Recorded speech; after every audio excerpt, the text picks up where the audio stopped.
Toute ressemblance à une ou des personnes existantes est strictement le fruit du hasard. Je ne slame peut-être pas mieux que toi, mais la poésie ne t'appartient pas. Et pour me regarder de haut, déjà, il faut commencer à être plus long que moi. Parce que il ou elle, slame mieux que personne. Parce que il ou elle connaît plus le slam que personne. Il ou elle trouve que le slam de il ou elle avec S, c'est un peu banal.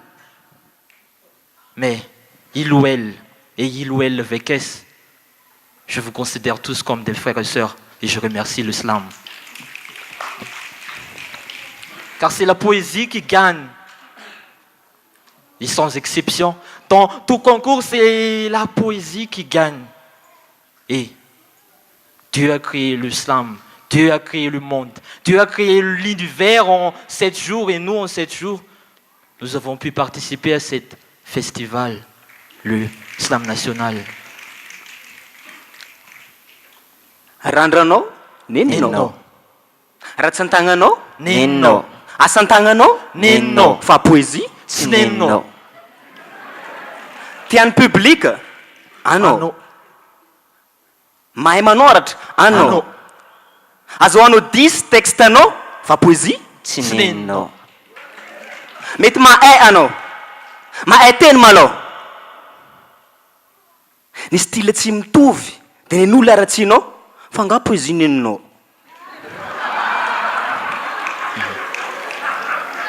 Tokotany ny lovainao tamin'ny razanao. Fa fantariny namen'le nampianatra anao.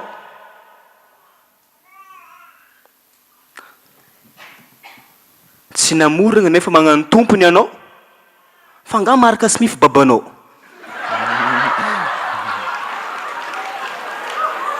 Ny ananjy ampiarahana amin'ny beko, aza dimy fa tsy anao amin'ny beko.